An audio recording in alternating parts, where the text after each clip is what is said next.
Go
We are streaming. Is this working? Yeah. All right, good.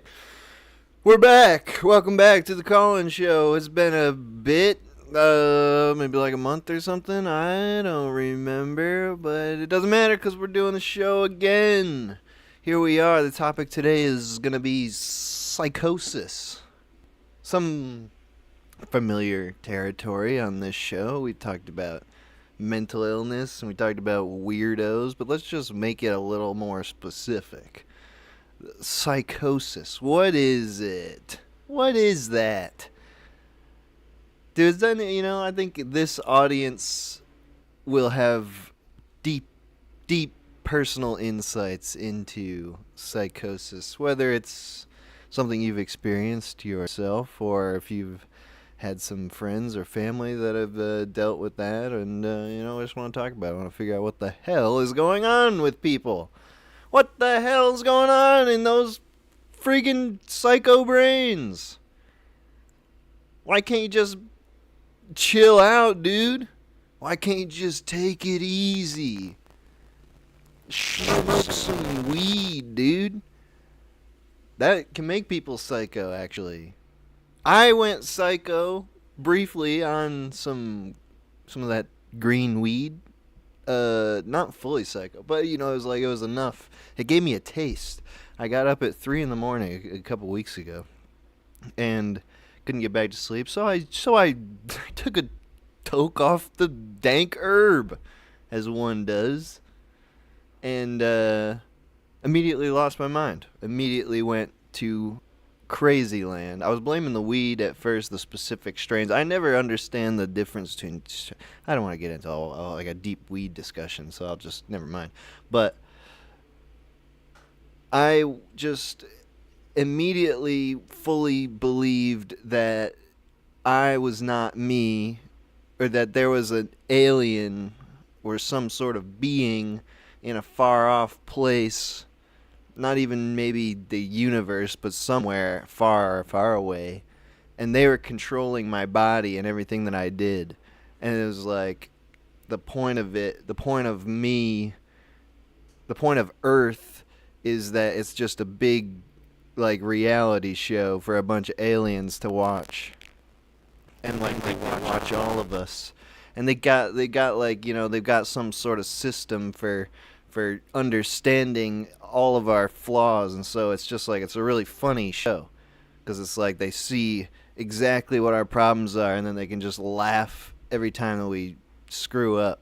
They laugh at all our human follies, and I couldn't escape this thought process, so I was like, I just have to go to bed. I just gotta sleep this off because I don't want to deal. I don't want to get down this rabbit hole of the aliens and what they think is funny in my life. But it was even hard to sleep. I couldn't sleep because I would close my eyes to stop seeing weird things in the real world, but then I could just see the inside of my eyelids. It was like there's no escape. And then I was also scared to just go to sleep because I don't want to I don't want to be unconscious. I don't ever want to be unconscious. If the aliens could just, I don't want to be off in dreamland if they're gonna be fricking up my dreams. They're gonna be making me do weird stuff in my dreams. At least in reality, I can stop myself from doing things theoretically. Anyway, so it felt like being psycho. I don't know because I've never gone the full. I've never gone all the way, but I felt like I could have at that 3 a.m. Juncture. It felt like I could just embrace it and say yes. In fact, I want to get to the bottom of this. I want to find out who these aliens are, what they're talking about, what they're trying to tell me, and I made a conscious choice to not do that. I said to myself, no. That's what happens to crazy people. They get that feeling and then they're like, this is the real thing, and I've got to follow this to its logical conclusion, which all too often is like setting yourself on fire or blowing up something or that sort of thing. So me and my ultimate wisdom decided, no, I'm not going to let the aliens win. I'm going to bed. So anyway, we're going to be taking calls about this topic. Again, it doesn't have to be your own personal psychosis thing. It could just be about people you know or just about psychosis in general. Maybe we can solve it by the end of today.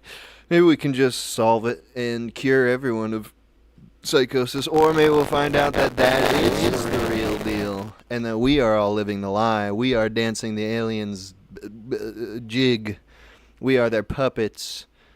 I haven't been able to shake this alien thing since it happened, I gotta tell you.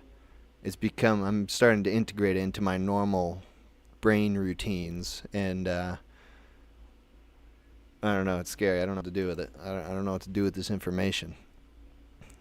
I don't know do I want to please the aliens? Do I want to stick it to the aliens? Are they on my side? I don't know. We can talk more about it later. I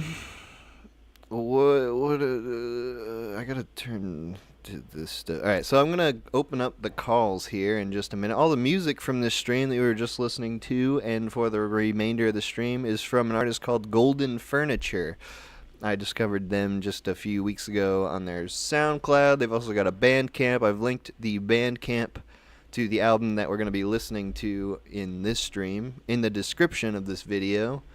That album is called Lawnmower Community by Golden Furniture.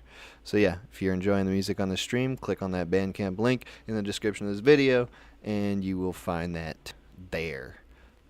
How do it's been so long since I did the call-in show. Okay, here we go. Call in now. You can call in now. The number is 518-288-7938. I think that this is all hooked up properly. After 1 month, I forget how everything works. But I think this is good. Sorry if you can hear like the buzzing and sawing going on outside. That's the aliens. Who's this? Call from. That likes to read.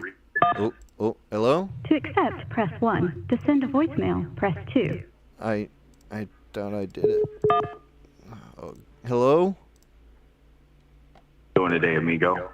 Oh, dude, how you doing? All right, is the call quality okay for you? Yeah, sounds great. All right, so we're talking psychosis today. Man. Are you psycho, or do you know someone psycho?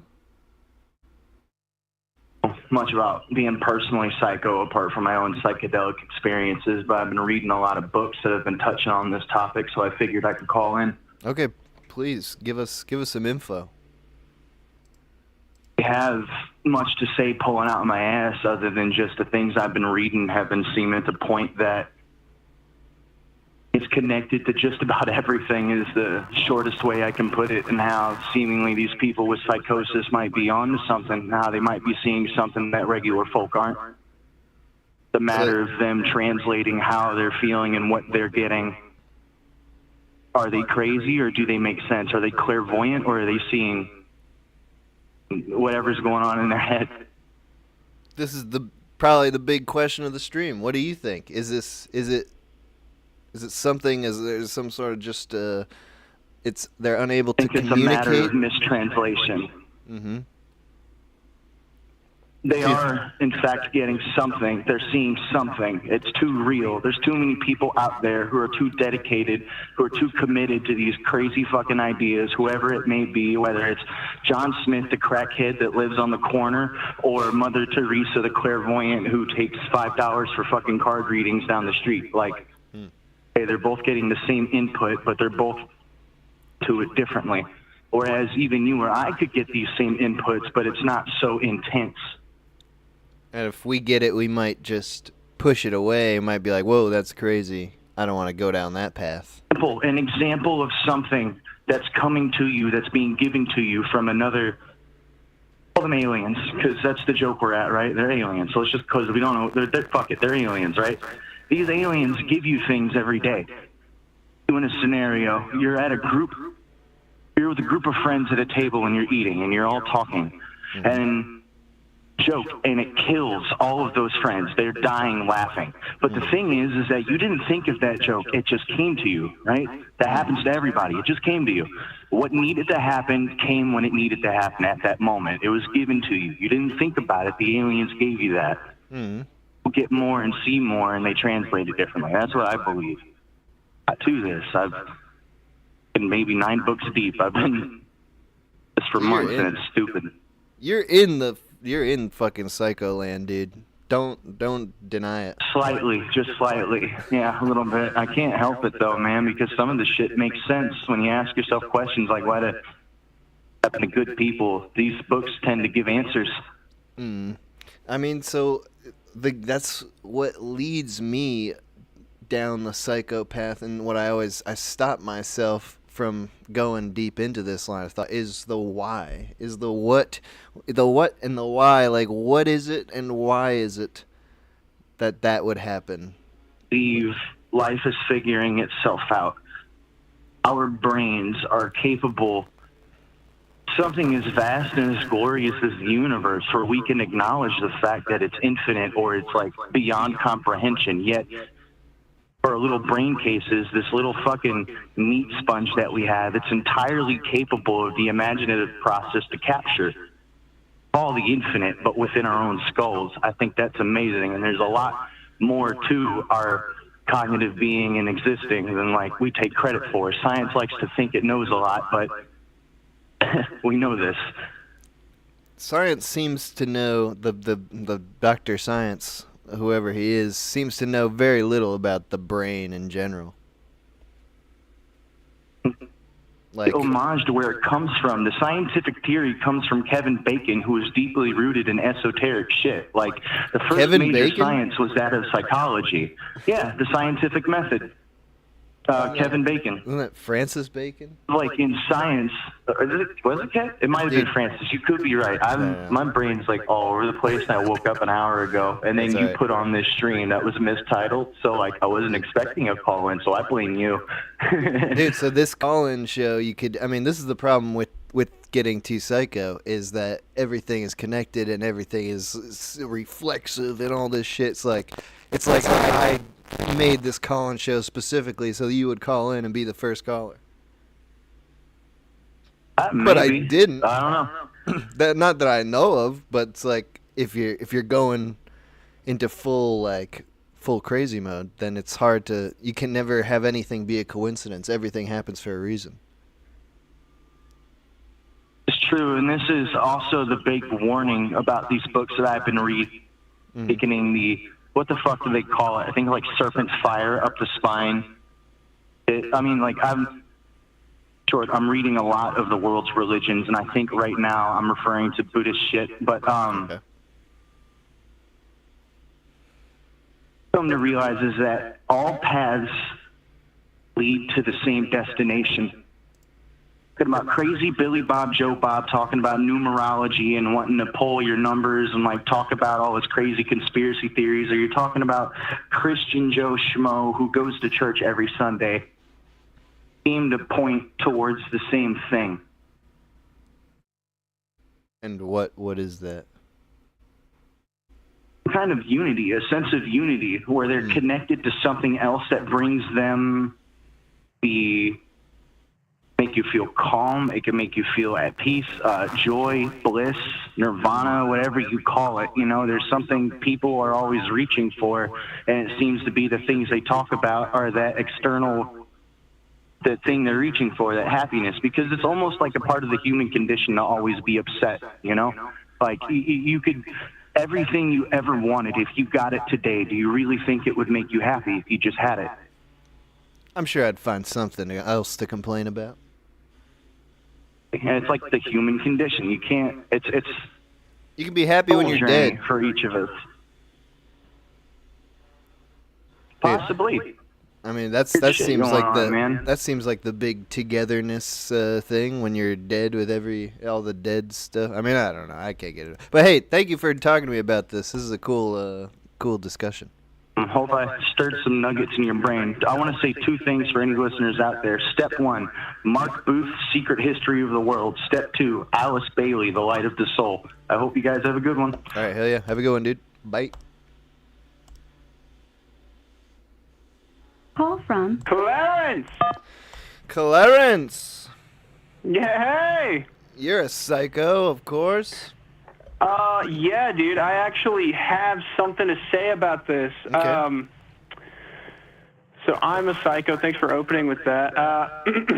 No, this So I is a usually- friendly guy. Normal, friendly guy.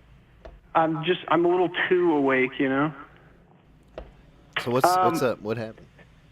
So I actually, these strange things started happening to me about like 5 years ago, and I realized that if I talk about it, everyone just calls me psycho. So I don't talk about it with like people I Perfect. know, right? Yeah, let's hear. All right, and this is gonna sound crazy, but this is real, okay? Okay. All sentient consciousness is connected, and they can communicate and interact with each other through a shared dream world. How You do get we? where I'm going with this? No, not yet. I was gonna ask questions, but if you want to keep going, go ahead.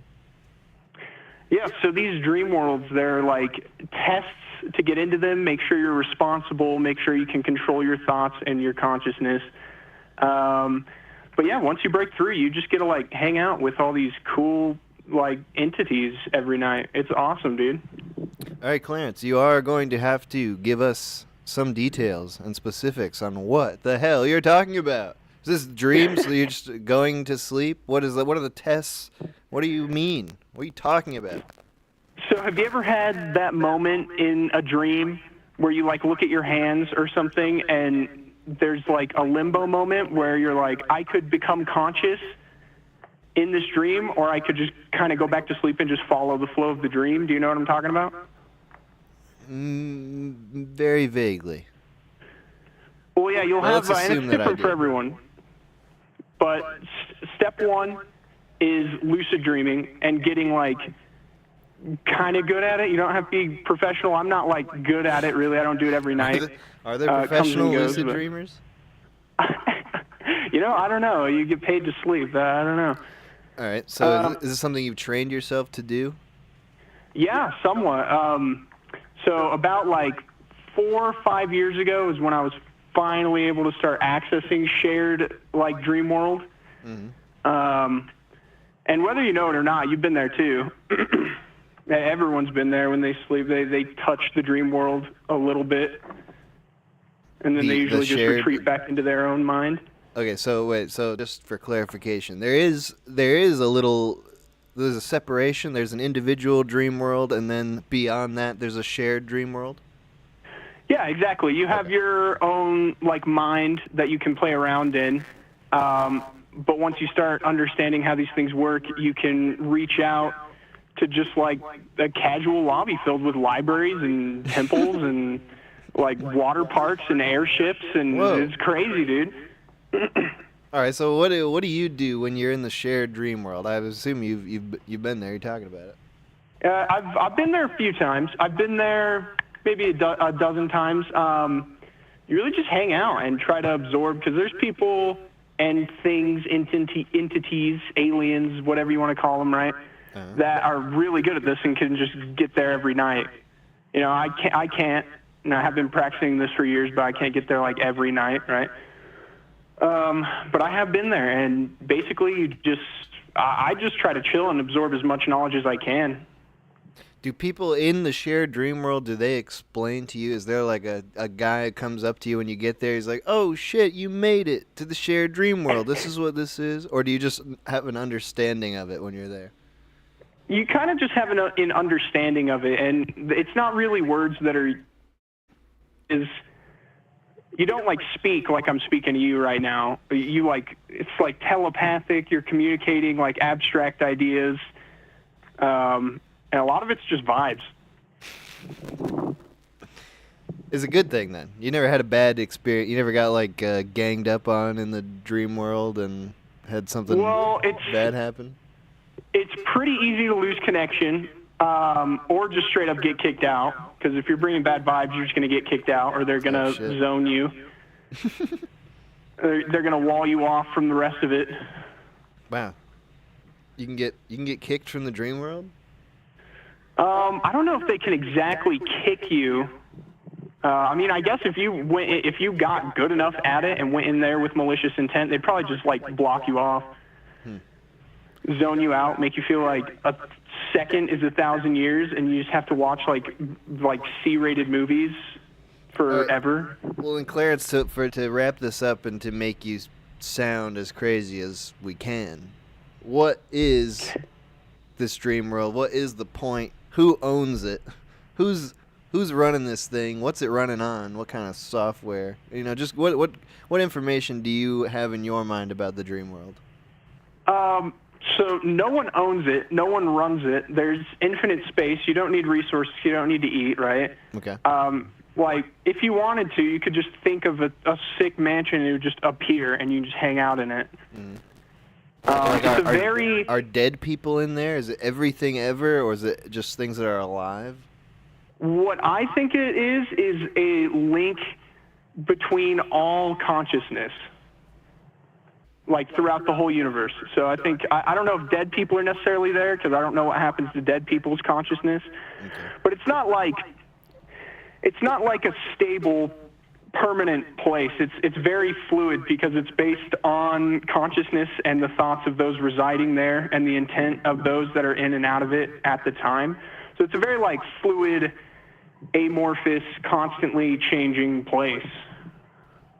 Do you think if there was a real veteran of this shared dream world who did have malicious intent, that they could take you into the dream world, pretend to be your friend, and then just make you crazy overnight? You wake up a total lunatic and have no more grounding left in the world. Maybe. I'm going to say yeah. I'm not saying it couldn't happen. You scared of that? I would be scared of that. No, not at all, because you can't, from my experience, you can't exactly lie in the dream world or like mask your intentions. I see. Because it's so just like you're just fully psychic with everybody. Like conscious connection, like consciousness connecting and bouncing off of itself and others. It's crazy, dude. Anyway, all stories are one stories. Check out my YouTube channel, Critical Clay, Frankenstein Flow. Bye. All right, bye, Clarence. Call from Sam, hello. Hello, how are you? I'm good. We are talking about psychosis today. What did you want to talk about in relation to that? I think I've probably had a few experiences that overlaps with that. I'll give a brief background. I won't spend too much time talking about myself. Maybe like in 2019, I was 17 years old, and I actually did acid before I did weed. I was like super against weed for a while. Like, like I said, acid, whatever. And of course, you have experiences with that, seeing God, thinking you're a God, and questioning what everything is. And then I'm not sure if you're familiar with like this dude from like the 1960s, Ram Dass. He used to be like a professor for, I want to say, Harvard. But then he started giving like the students acid. So like, just trying to like test it on them, I guess. I don't know. But it's starting into his work. He did like speeches and stuff all over America over the 60s. And, he went to India, came back and said like, this is the way, this is like what we are, who we are, stuff like that. And I was like super deep into that stuff. But the point is, since then, 17 years old, thinking I was enlightened or whatever, ended up moving out, getting my own place, and this is kind of a PSA to everyone else who think they know what the truth is, or try to really get to the truth. That's not going to get you laid. You gotta relax. You gotta just it's a party, loosen up. Sure, we might all be the same being. We might all be it might all be one. Maybe everything is pointing to the same shit, right? But juice is good, food is good, sex is good, weed is good. Just turn your brain off for a second at least. especially if like you're around my age, early 20s. That's not it, Chief. Just loosen up. That's all I want to This is say. the wisdom you learned from doing acid and being a guy who's like preaching the world as one for a while and it not working out? Or did you learn this specifically on acid that you gotta just chill out? A bit of both, I think. I went to Coachella last year, and it was my first time doing acid like in public, and the vibe was just not there. It was absolutely there before it hit, but I think I was like a couple girls actually, so like asked me if I was okay. They were actually like really hot. Like I was too deep in the shit. Like, oh yeah, they know exactly what I'm thinking, or like stuff like that. Basic acid thoughts, and after that experience, I was like, yeah, no, that's. We gotta cut this out. That's it. Like I said, it's not it. So I guess like on acid, it kind of made me realize, yeah, this isn't really what I'm out of life. And I think that's also part of it. Like, if you want the truth, if you want to be that guy, if you want to play Jesus, go ahead. But if you want to live, be human, be human. You're not God. If you're actually thinking that, you're kind of a weirdo. So like you gotta have that voice in your head, like, oh. Everything's connected, like, isn't, the sun, why are we even here? So, like, have the voice in your head, like, shut up. Like, what are you even talking about, weirdo? Just relax. It's a party. Like I said, just loosen up. I want to say, like, since then, like, a lot of people probably in the stream has a lot of, like, anxiety or whatever mental disabilities everyone might have. But, since then, I want to say maybe that's helped me significantly with my mental health. Of course, like when you stop taking drugs, you kind of just balance out. But just generally letting myself loosen up and just be human, eat burgers, and like go to sleep at 2 in the morning and just not care because there's no God to me at this point. Nice. I've been doing a pretty good job at being social and shit. Yeah, I think psychedelics, weed or acid or mushrooms. I find it incredibly hard to be social while on those because I'm just like getting way too introspective and it's distracting. Yeah. I can't focus on talking to other people if like every time I say something I've got to have like 5 minutes of thinking about what I just said. Exactly. And like everything, like everything that anyone else does or like says, you automatically feel that they're doing this because of this thing and because of me and. You're putting it all under a magnifying glass, and it's just it's exactly. crazy. Like, what are we doing here? What are we actually doing here? All right, hey man, thank you for calling in. No problem, man. Take it easy. You too. Call from Legato. What? Hello? Hello. Legato, you're incredibly quiet. Can you do something? I did something. Oh, perfect. You did it. Legato, are you psycho? I am not. I'm the only person who's got it figured out, man. Nice. Well, what do you think about the psychos in the world then? The psychos of the world? Like who? I don't know. You know anybody who's psycho? You ever run into one of them? I knew a man named Willie Mack who was pretty psycho. What was that like? Like he would do a psycho thing or two. He put his stuff in between his legs and he'd do the tongue dance. All right, Legato, what did you want to talk about when you called in? I don't know. Psycho killers. Okay. Like, how do you kill somebody, man? That's pretty crazy, right? Who? I mean, like, how could you kill a person? That would be pretty crazy, right? Yeah, it would be crazy. Like, if you weren't crazy now, if already. You're a psycho killer. Yeah. If you're a psycho killer, that's the only thing that makes sense. Why do you think that is? Because, I don't know. I don't know either. But it's,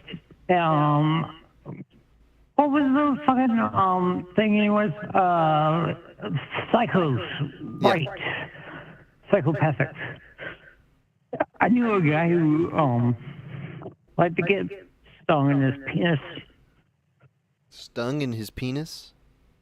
Yeah, by bees. Oh. Where did that... Why? Where did that come? Are you wheezing, laughing right now? Legato. Good Lord. Legato, do you have anything to say about psychosis at all?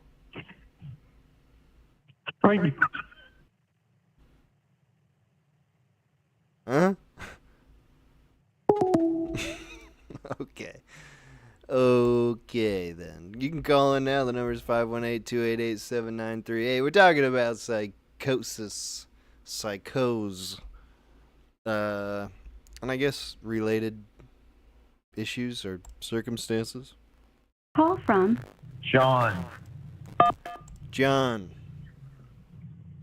Hey, how's it going? Hey, dude, I'm good. How are you? We're talking psychos today and psychosis. Yeah, man. That shit's, psychosis is definitely a trip, man. I think, the first time I ever experienced it was, like, smoking a lot of weed. Mm-hmm. That shit was crazy. What were you thinking when you were in the thick of it? Bro, I was just thinking, how can I get out of here, man? It was, I was at a skate park, and I thought, like, the gating around the skate park was like a jail cell. And I was, like, trapped in. Mm-hmm. It was nuts. You were I just thought about, oh, yeah. No, go on. Oh, yeah, no, I just thought about, like what I would do differently, like, in my personal life, you know? I think, like, having a psychotic break, like, can sometimes, like, be, like, good for, like, reflection. I don't know. You've never had a full psychotic break, though, right? You just felt psycho while you're on some drugs? Yeah, I mean, I don't know, because I feel like I've heard stories of other people disassociating on drugs, you know? And I don't know, like, to what extent my experience is, you know? Like, when I'm in the moment, you know? Like, did you feel like you were you didn't have control of your actions? Oh, no, I feel like I was in control. It was just yeah, I was in control. Well, that might not even be the right like question, because maybe people who are going through psychosis, they also feel like they're in control. They're just getting all these inputs that sway their decision making. Yeah. Could you imagine if how you were when you were high then was just that never went away? Would that have been a sustainable life? No, man, that would have been like the worst thing ever, honestly. I mean, you know, maybe I would acclimate to it. I'm not sure. Well, you said that like psychosis might be good for like self-reflection, but it's hard because I don't know. It's like a lot of people have bouts of psychosis, and generally, like, the stuff that goes on while they're in that, like, really fucks up their life. That's fair. I guess when I go crazy, I feel like, in hindsight, you know, if I can get out of that moment, you know, it makes me realize more things about myself. I guess is what I was trying to say. Yeah. Yeah, so what did you figure out from your experiences? I really feel like my ego has played like a big role in my life, for better and worse. And I think when I'm in those moments, I feel like I act on my ego more than anything else. So when I look back at the person I am in that moment, it makes me want to like be a more humble person. Do you feel like when you were in that state, you had a more inflated ego, or are you just like more aware of it? I think I was less aware, honestly, or maybe that is what it was. Maybe I was more aware of it. I don't know. I think it's just like was a lot of like what goes into my actions, you know, like the driving force behind like a lot of things I do day to day. It's just like pure ego.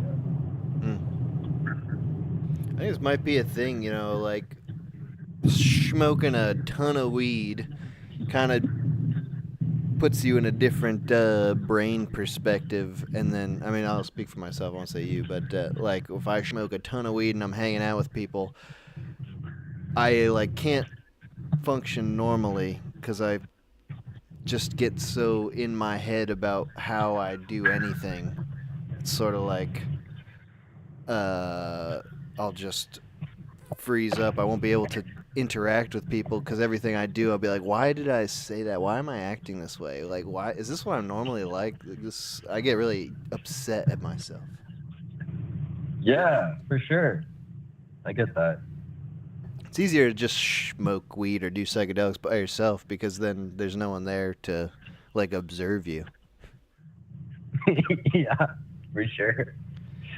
I wanted to touch on something that it seemed like a lot of callers were talking about, which is the unity aspect of like existing, like how everything is like one organism, maybe. I feel that way too. I think we're all like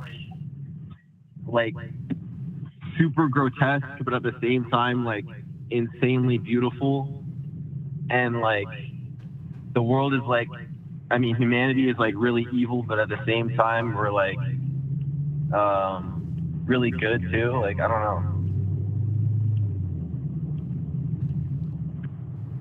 Yeah, I mean, I think that is a base thing that can color a lot of psycho thinking. It's just feeling very connected to everything. It's not like a bad thing to feel connected to the world and people and stuff, but that's like a rabbit hole that you can go too deep down, where it's like I'm getting beamed psychic messages from people in China and they're telling me to do this. Like, you can quickly fall off a ledge there. Yeah, for sure. But I'm sure we're going to be talking more about it with everyone here tonight, because that is an interesting thing, the unity aspect. But thanks for calling in, man. Good to hear from you. Yeah, no, big fan, man. Thanks for taking my call. Thanks, man. All right, have a good one. Okay, we're going to take a quick break here before we get into the next callers. We're listening to more Golden Furniture, their album Lawnmower Community. Again, the link for that is in the description of this video, the Bandcamp link.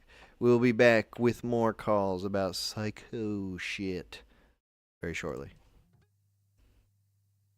When I play C, I love Fortnite. Email me back, Elon. Are you gonna buy it? HTTPS.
Point your laptop.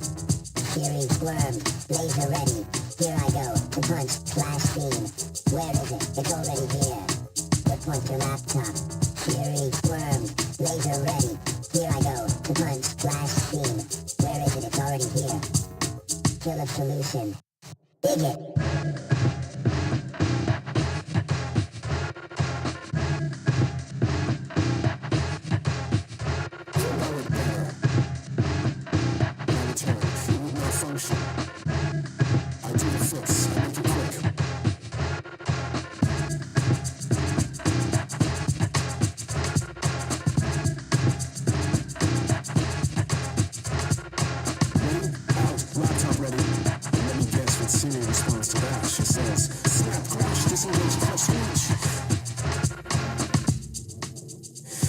Apologizes. I do like it. Closer. Yes. Grilling laptop. Wow, wow, wow. Happy birthday now. Don't worry about it. Yeah, right. Rolling laptop. No one touches this thing. You know it better.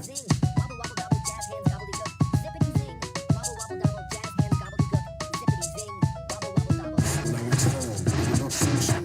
But I persevere. Do the fix.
Okay.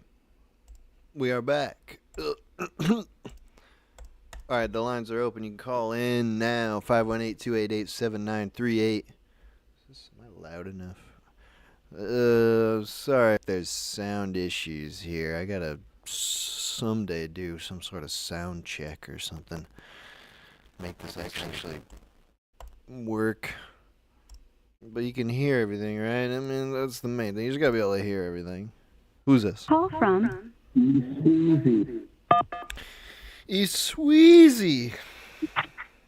Hello, Mr. The Minute Hour. How are you doing today? I'm doing swell. How are you, Esweezy?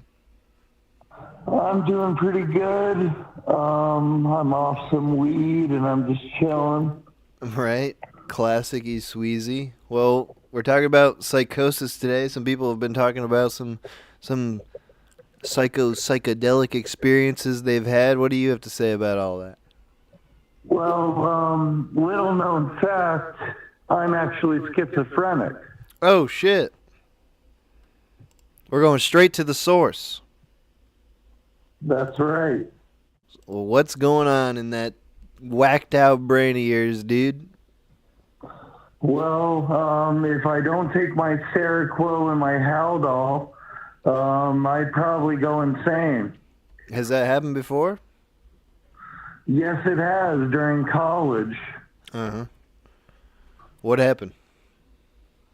Well, I lost my mind, I lost my girlfriend, I lost my friends, I lost my college career.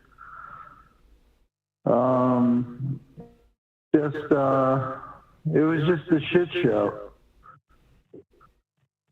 Can you describe, like, what it felt like, or like, do you feel like you were being compelled to do things, or what? What was that experience like, feeling it?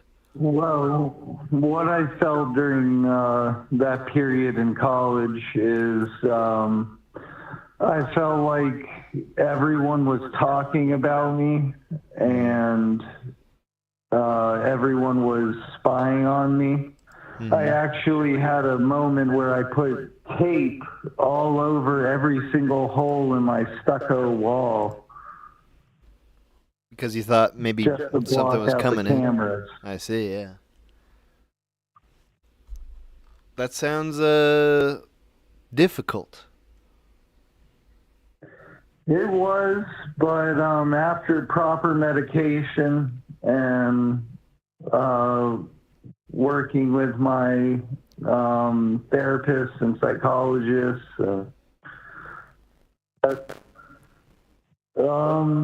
it got a little bit better. In what way? I mean, I'm imagining that when you're in the thick of it, you're having these thoughts, and they just like that paranoid type thoughts that you're being spied on or talked about, and there's basically just no way to deny those thoughts. Like, is that accurate? Like, you have a thought and think like, yeah, that's definitely what's happening. Exactly. I would have a thought and I'd be like, oh, that's definitely exactly what's going on right now.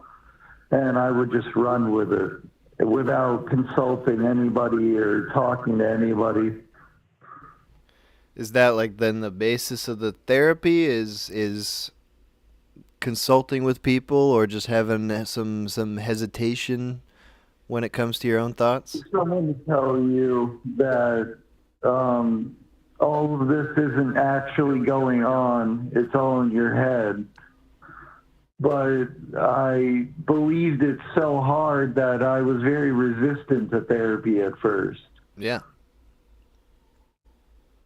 Where do you think it came from? I mean, do you have could you recall like when you started having like a more paranoid thought process? Was it college specifically?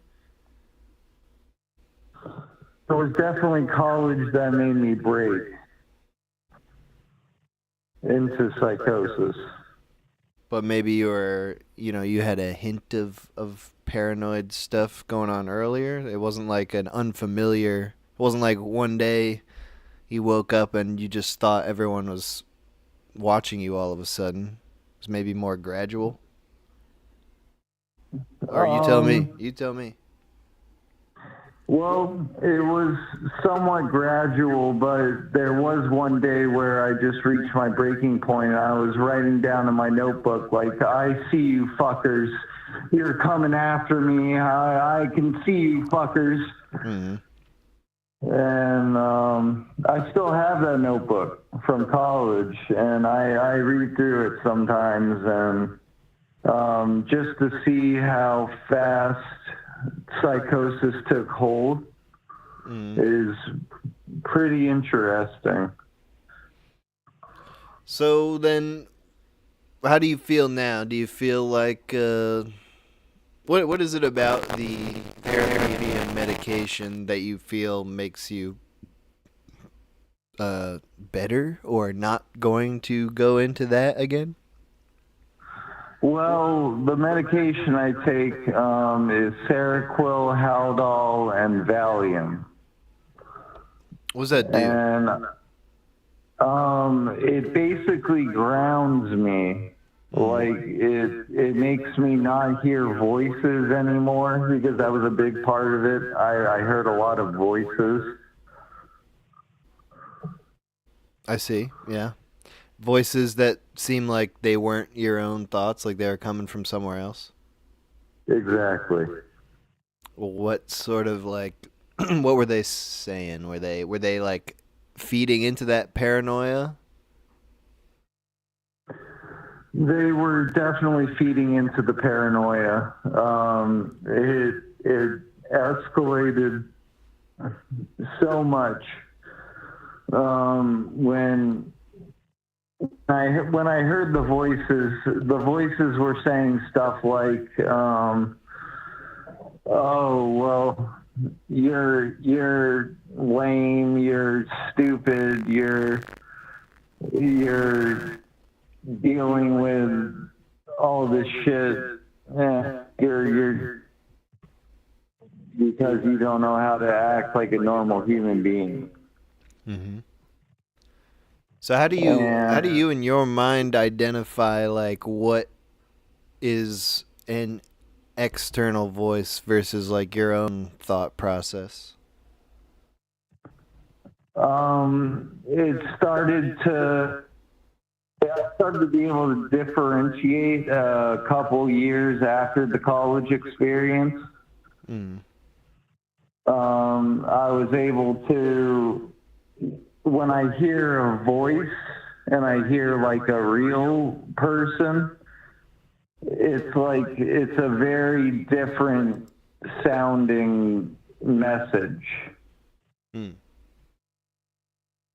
It's more like I can hear, these psychosis voices, and they're just like, they're not in front of me. You know what I mean? They're not right in front of me. I mean, I've had this thought before where, I was thinking to myself once, like, it's wacky, it's crazy that people hear voices. And I was just thinking this to myself. It's crazy. People hear voices in their head. And then I realized as I was thinking that, like, oh, I'm doing that right now. I hear a voice in my head that's saying these things, that's narrating my thoughts. But is that just the difference? Is that I have some sort of awareness that the things that are going on in my head are me? Like, even when they are mean voices that are telling me that I suck and that everyone's watching, I have paranoid thoughts too, but like there's something different where I don't view those as something external. I just view them as something internal, something subconscious that I don't understand. Yeah, eventually you come to the understanding that everything that you're hearing is inside your own head. And it's just fueled by paranoia. And you can differentiate pretty easily once you figure that out. But sadly, some schizophrenics never can figure that out. I went to the mental ward a couple times, and I've seen people that are so deep in it that they're never going to come out. We were talking to a few people today who were talking about like the unity of all living things and all consciousness and how everything is one, basically.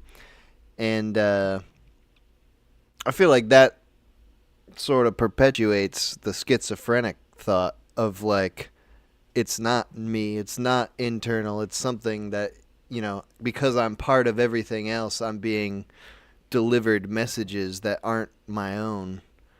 I feel like that goes down the crazy path to me. What do you think about that? It's almost a skill you have to learn as a schizophrenic.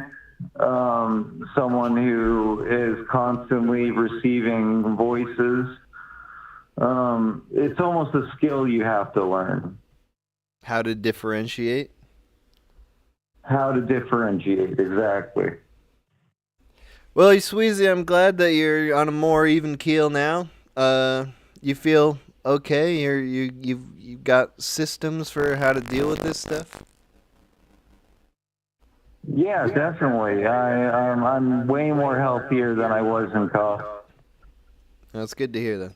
Thank you for calling in, Esweezy. It's good to hear from you. Hey, great to talk to you, Mr. The Midnight Hour. All right, have a good one. Oh, I just missed the next caller.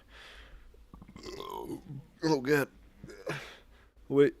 Oh, okay. You can call in now, 518-288-7938. We're talking about psychosis. Let's just move right on. Call from Jayden. Jayden, hello. Hey, what's up? Jayden, have you ever been psychotic? Yeah, it's funny.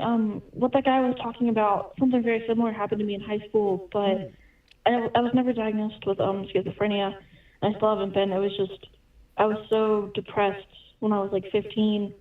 I believed that I was in literal hell, and everybody in my life, my mom, my therapist, people at school, were like demons that really wanted me to suffer as much as possible. And I told my therapist about this, and she laughed about it. So, yeah, well, she didn't really. I told her about it, and she was like, "Oh, okay." And then at the end of the session, she's like, "You still think I'm a demon?" She didn't. That's why I don't go to therapists. They don't help. I mean, at least not for me. But This is a therapist you were seeing when you were 15? Yeah. It was in the thick of it? Yeah, it was for like a month, and I don't know. It was just kind of on and off. But I hated school so much, and I wouldn't go. Like, I refused to go. I think I missed a month of the whole year because my mom would yell at me and tell me to go to school, and I thought it was all part of like some hellish plan. And once I went to school, they'd really give it to me. And, yeah, they could destroy you. Yeah. So. What made you get out of that? I really Did something don't, good I think it happen? was Did probably my someone mom. say something nice to you or something? What? It was probably my mom. She stopped acting like a demon? A while I thought she was in on it. But then, I don't know, I was taking my meds. I was trying to be better, and something kind of clicked. And I was like, even if everyone else is out to get me, I don't think my mom was out to get me. And that really took... And I mean, she was mean to me. When I wouldn't go to school, she would scream at me. Because she couldn't get it. She just thought I was being rebellious or bratty or whatever. But I could kind of see that what I was doing was really impacting her. So I was like, I don't know. But all right, so that gave you a little bit of grounding, like a foothold. There's at least one person close to you who's probably not a demon trying to destroy your life. Yeah. You say you are taking medication? Yeah. When you're 15? Yeah. Oh, I started taking medication when I was like 13. What? Okay. Is that your mom now? Who's that? Hello? Who is that? Sorry, my cat's being annoying. It's my roommate. That's not a cat. They're speaking English. Oh, your roommate. My cat wants to get in my room, so she's letting him in my room. Okay, I see. All right. Sorry. All right, you've been taking medication since you were 13? Yeah.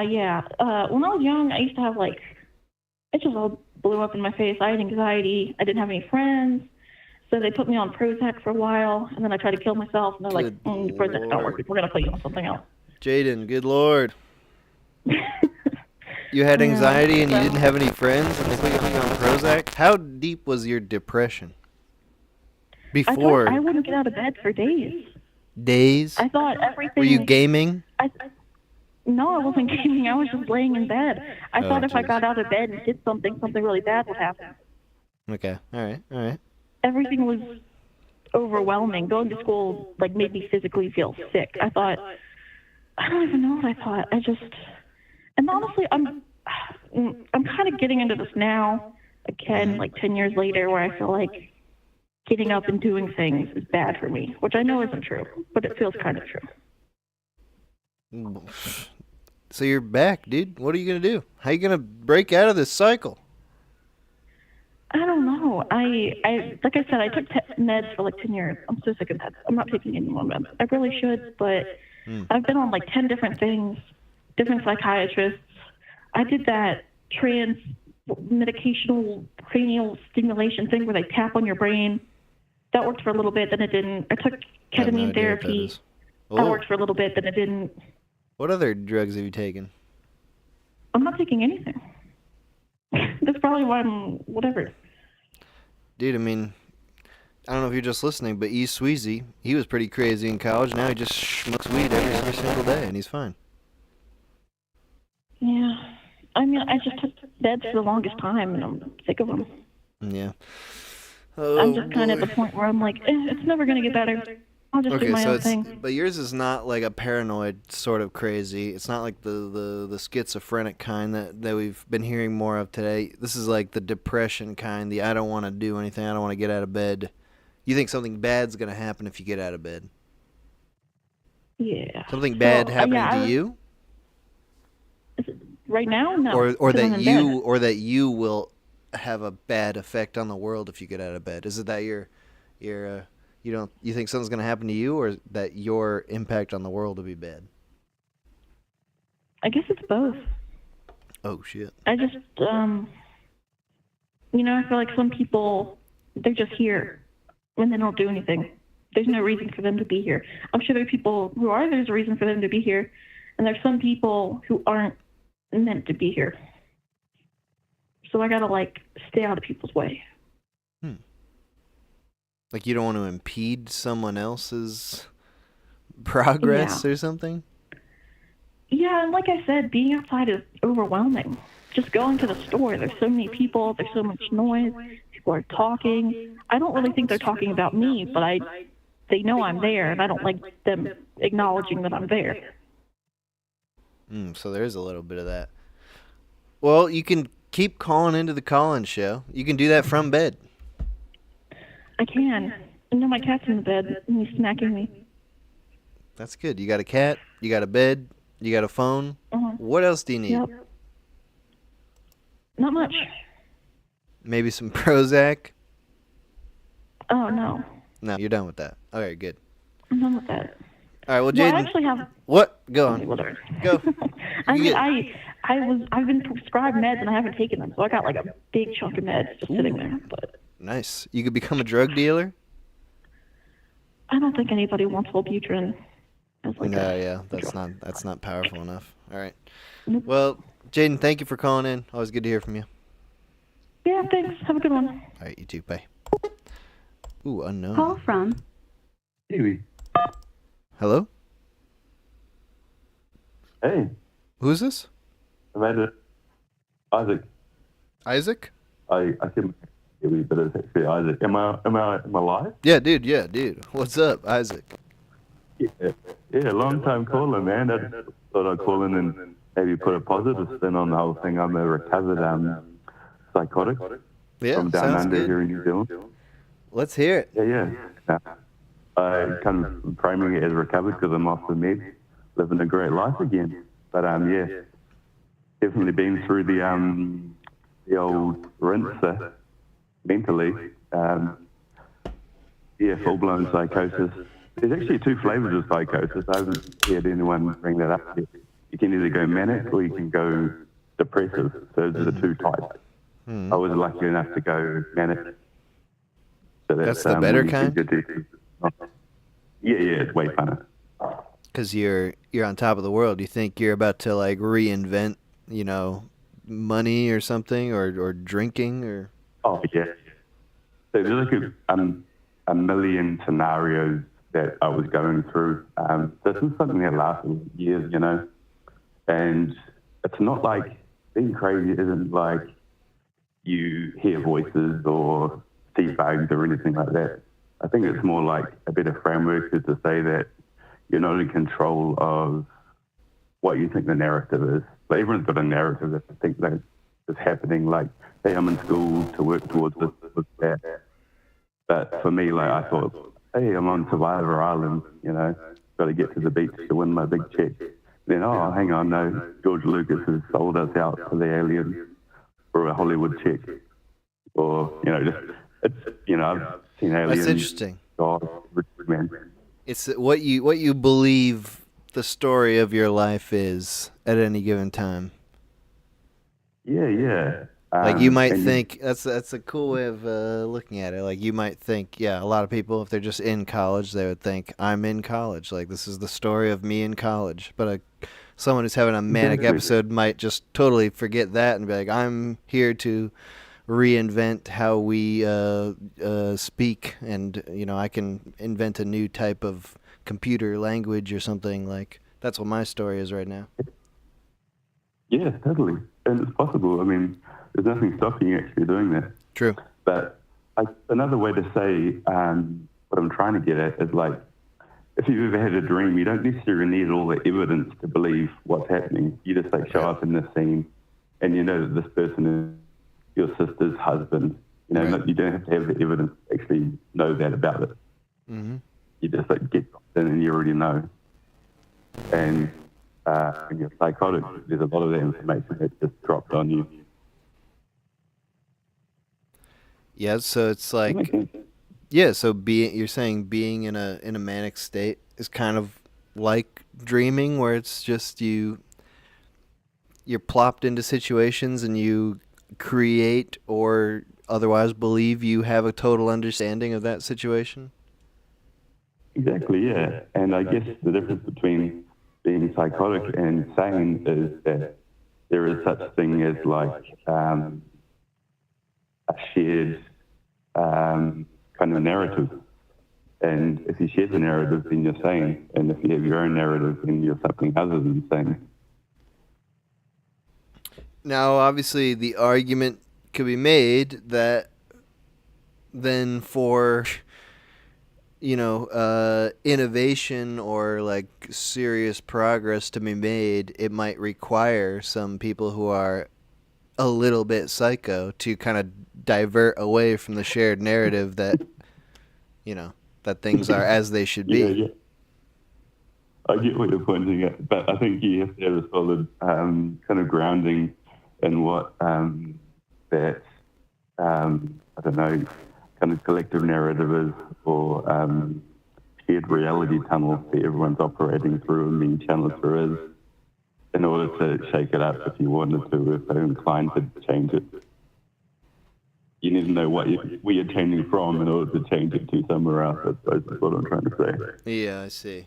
Yeah, if you're going to make changes in the real world, you have to kind of live in the real world. You have to play by the real world's rules.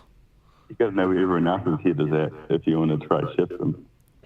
Because you hear that a lot with people who are going through a little manic thing. I've heard of hypomania. That seems it's like manic light, but they always have these ambitious projects. And whenever I hear them, I want them to succeed.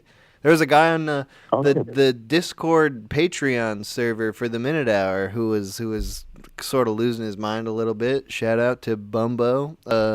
He was gonna invent a new type of drumming notation, and I was like, "Oh, dude, that sounds cool." But when you're that manic, sorry.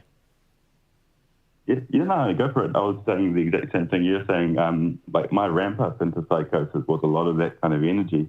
Like, I was beekeeping at the time, and I wanted to invent a whole different style of hive. And you want to improve something. Yeah. I thought, like, we're only just, like, running on momentum, and I could innovate and do something different and, make it my own.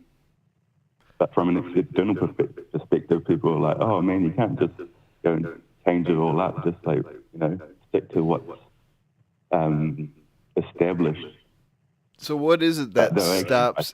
Is it just that if you're in that manic state, you're just unable to, like, have enough focus and grounding to actually execute a plan? Or what in your experience was it that stopped you from executing your very ambitious goals? Oh, no, I think I was definitely doing it. There was nothing stopping me. It was just the energy was kind of almost inhuman. Like, it was like, I don't know, a regular person couldn't, swim across an ocean, but if you had some meth and did it, like, that would be like a superhuman achievement, only achievable by some sort of unhealthy external force.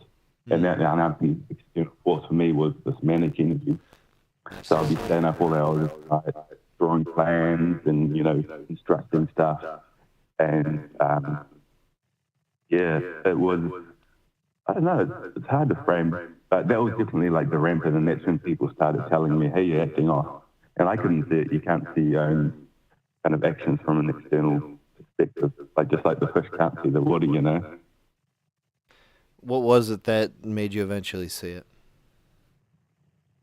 I went on a trip overseas and just completely lost the plot. Went to Legato Pops. Had to basically be rescued. The embassy from my country had to get involved and try and fish me out from another country, yeah. Oh, shit. Yeah. And the whole time I wasn't believing, like, any of it. Like I said, I'd seen aliens, God, three-letter agencies, Chinese spies that are psychic and, you know, all this kind of stuff. Yeah. And, you know, then when some guy called Dr. Bonbon comes and tries to give you medication, you're not that receptive to it, you know? It is too perfect. That's why I feel sometimes that happens, where the treatment for people who are in a psychotic break just seems like it feeds into their whatever their psychotic delusion is. It's just like, oh, of course. They found me, because it's like part of it is paranoia, and then it's like eventually you have reason to be paranoid because there are government agencies that are like paying very close attention to you.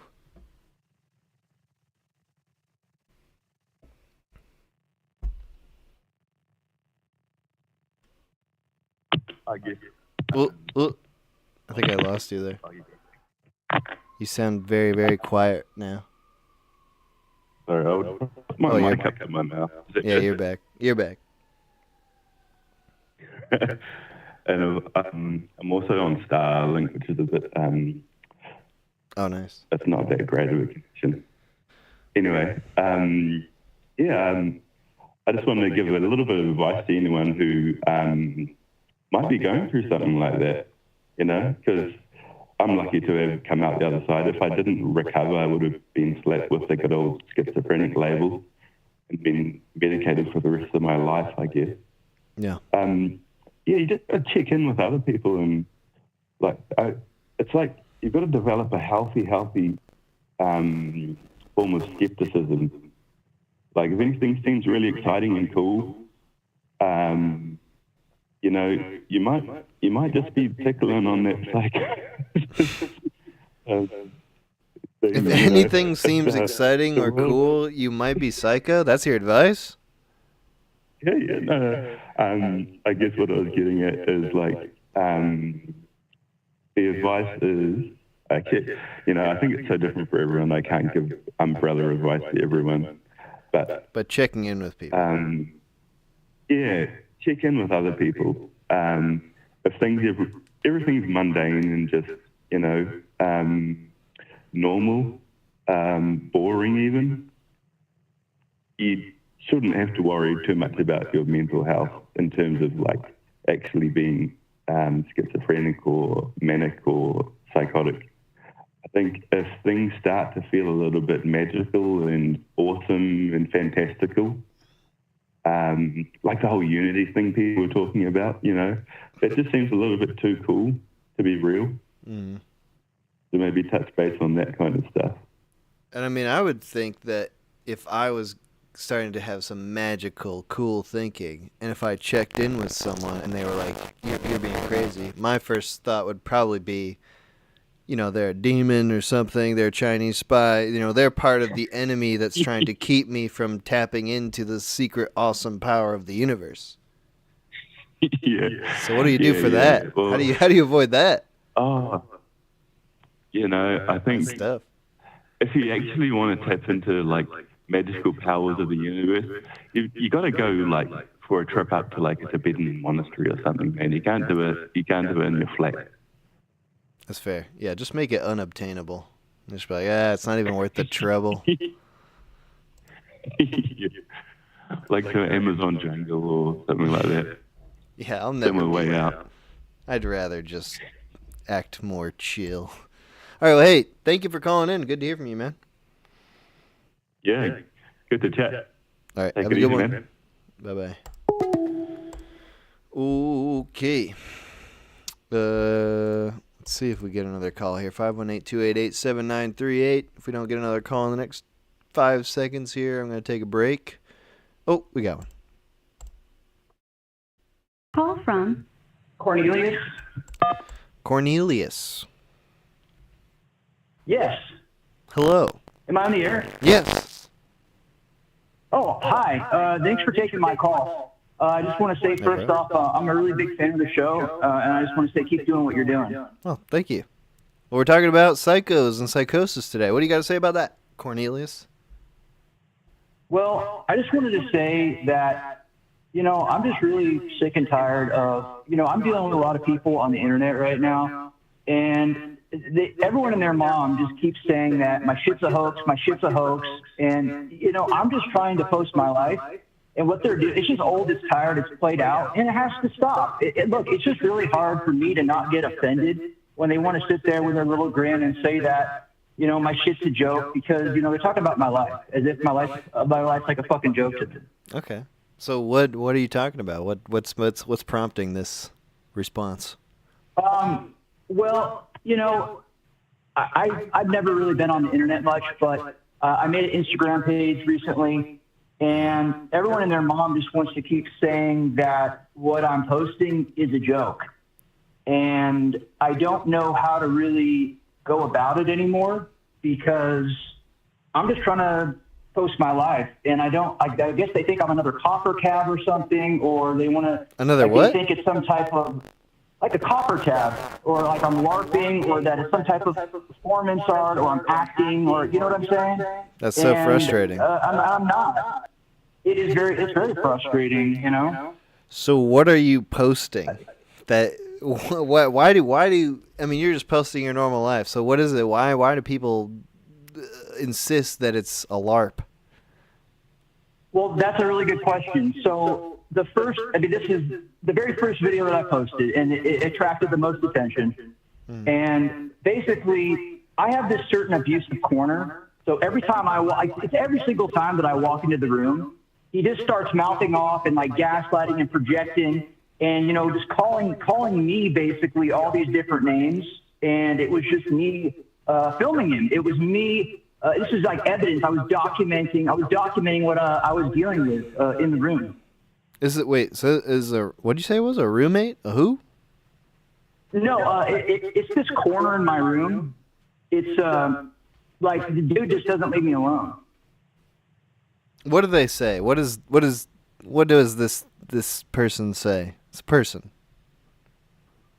Well, for instance, I walked in the other day, and he basically was asking me, or he was like, why are you coming into my dojo? Why are you coming into my house? And I'm like, dude, I literally just walked in the door. This is my house, and you want to mouth off? Like, I can't even come home from work without him giving me problems and just being evil,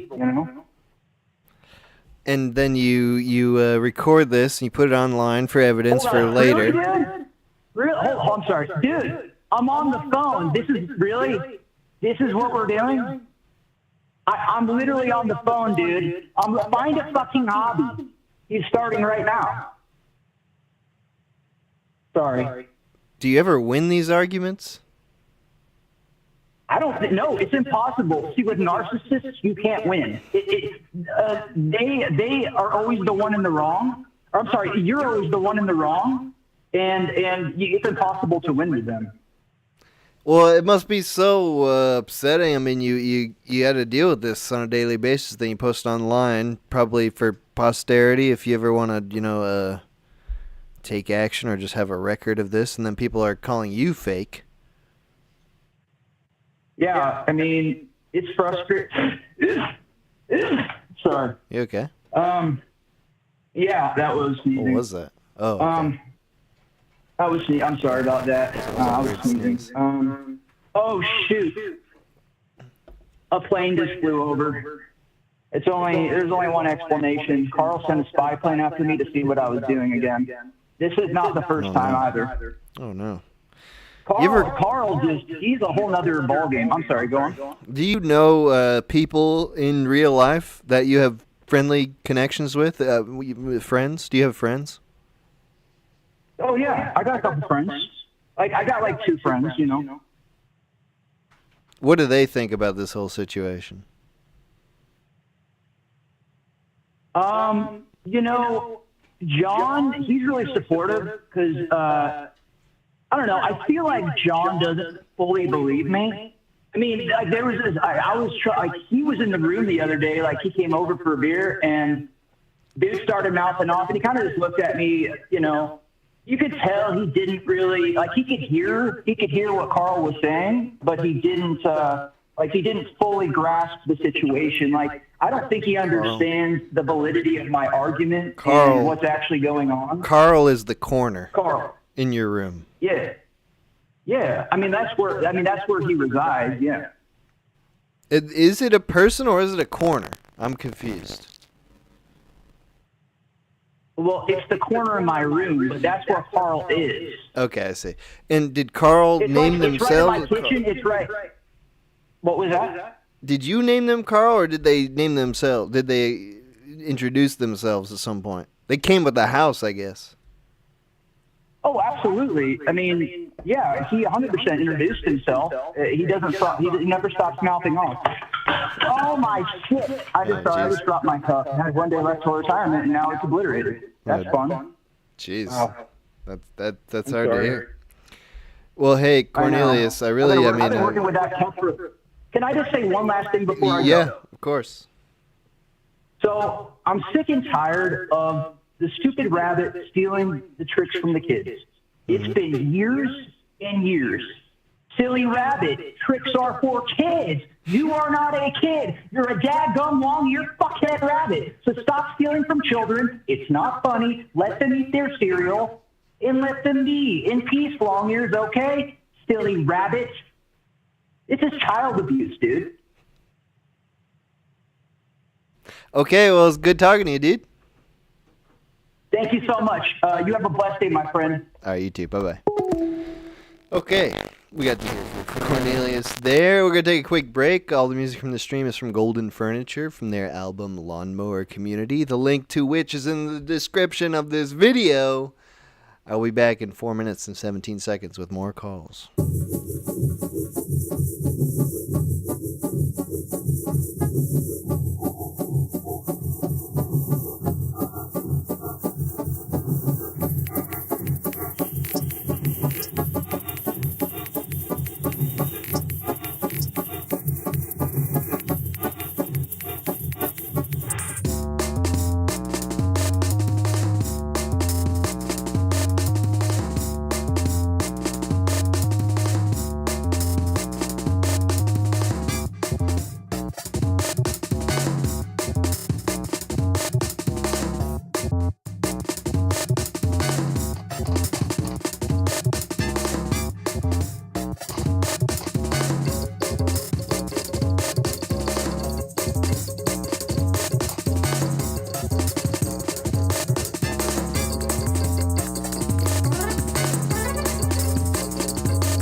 Okay, we are back.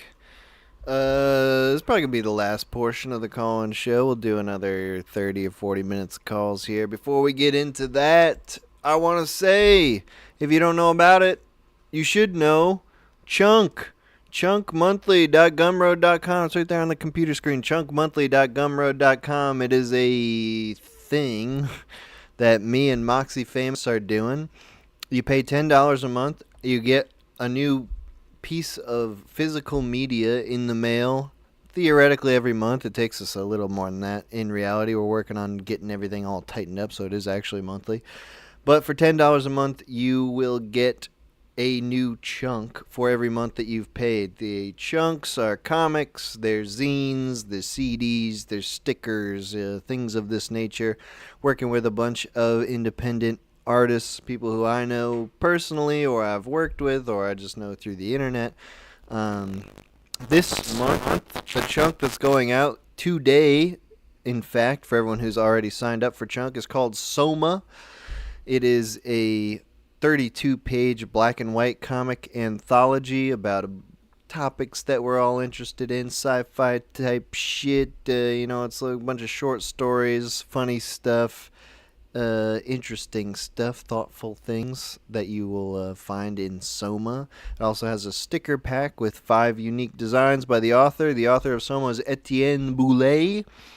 You can find him on Instagram at Etienne Draws. If you go to chunkmonthly.gumroad.com, you'll find all this information. You'll find links to all this shit. You can buy the comic by itself for $10. You can buy the sticker pack by itself for $5, or you can get the bundle that has both for $13. Again, if you're already signed up for Chunk Monthly, you're getting Soma. It's going out today. You should be getting it this weekend, early next week at the very latest. So there's always new stuff. Every month we're working on lots of new stuff. We got lots of stuff coming up, zines, comics, booklets. We're also working on new stuff. We got this giant big-ass paper. We got all these new printers lately that lets us do 13-inch by 19-inch paper, so we might be getting into posters, or we might be doing full-size magazines. We're always increasing the things that we can do with Chunk, the variety of things we can do. So if you like this stuff on this channel, the best way to support this thing overall is to be a subscriber at chunkmonthly.gumroad.com. Your money goes a little bit to me, which I just put right back into Chunk. It goes to the artist who created the Chunk. It goes to Moxie, who also puts it right back into Chunk. He's doing all the production stuff. He prints and trims and staples and folds and packages all the chunks that go out. It's a good thing. It's a good thing for everybody. You get chunks. You get unique, independent media, physical media, things you can actually hold in your hand. That's what you get for your money, and then you're also paying the people who create that stuff. So there's, it's good. It's good for everybody. If I was more prepared, I would be putting up pictures of Soma in this little computer screen right now, but I'm not. I was setting up the store pages for that shit today when I should have been putting it on the stream, but whatever. Just go to chunkmonthly.gumroad.com. Just put it up in your browser so at the end of the stream you can take a little look-see, because there's cool stuff on there. There's also more issues of the last chunk we put out, Cheese to Meet You Mouse Part 2 by Hans Amsler. More of a risque, crass, crude comic involving the Cheese to Meet You Mouse and Mark Zuckerberg and other, and Legato, Avocado, a bunch of the characters from the internet. That's get that one if you're looking for something a little dirtier, a little more disgusting, repulsive, and depraved. Soma. It's a different vibe. But anyway, that's the thing with Chunk. It's a different thing every month. It's always different. It's stuff that I'm signing off on. I love all the artists that we're working with. I love the stuff they make. I wouldn't put out a chunk with an artist if I wasn't fully 100% behind it. So I give it the seal of approval, the minute hour stamp of approval, if that means anything.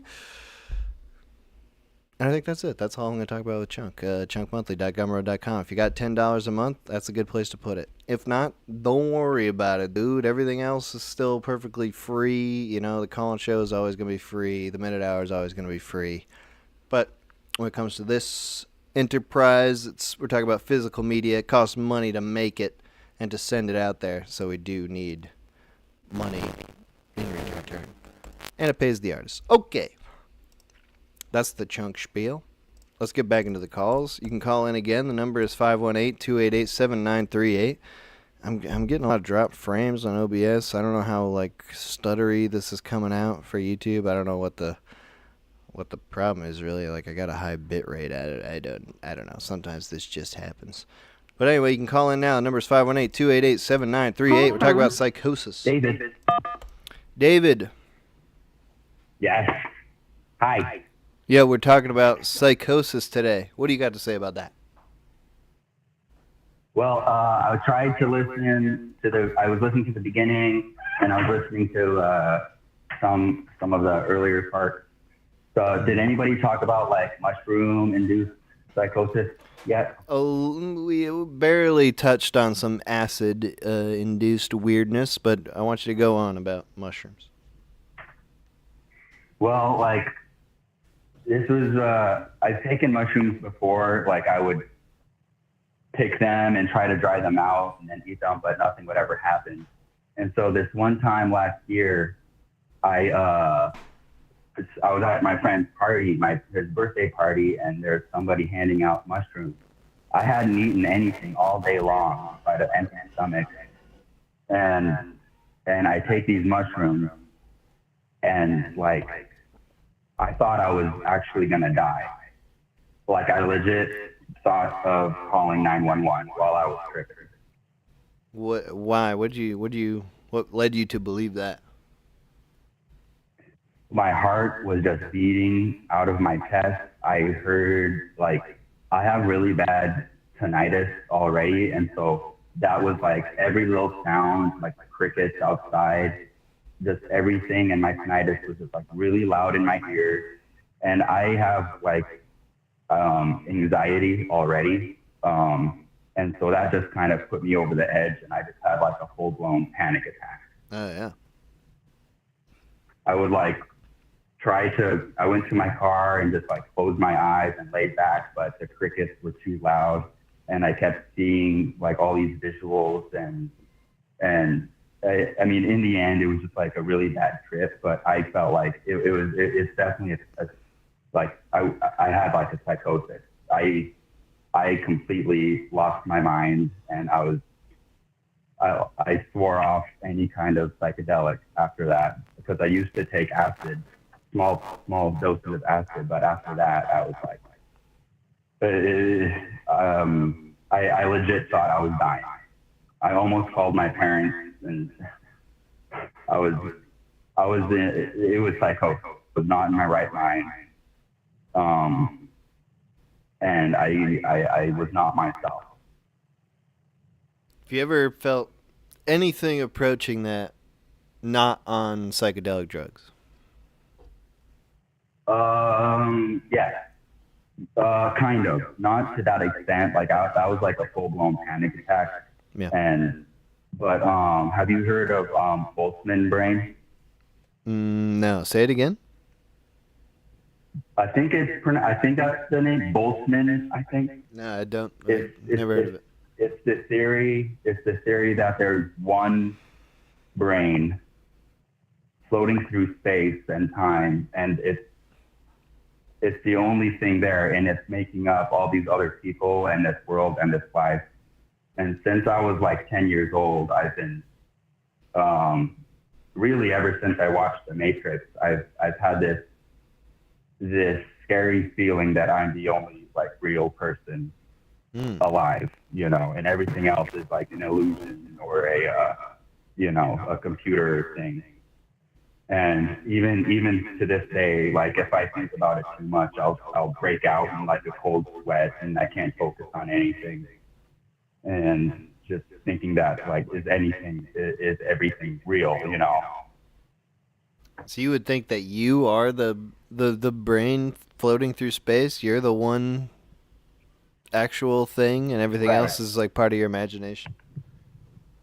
Yeah, exactly. Because I am looking through my eyes, you know, and I'm moving my body, and I see all these people walking around, and I can't see through their eyes, and I can't tell if they are feeling the same thing that I'm feeling or thinking. And so I'm like, is any of this actually real? Because like I'm experiencing this life and this body, this only body, through my eyes, and I can see my nose when I think about it, you know. It's like, do other people think like that? Are there other people like aware that they can only look through their own body, and that's weird? I'm not a philosophy guy, so I don't have the all the academic answers, but there's the old question of if a tree falls in the forest and no one's there to hear it, does it make a sound? It's like based on the idea of things that are outside of perception generally. Are they real? Or are things real because they're perceived? Exactly. So, my first thought when you're saying that though is what is it about your perspective that makes you think that you are the thing that everything else stems from, and not that you are one of the little tendrils of someone else's big brain floating through space? Because like I was saying, I'm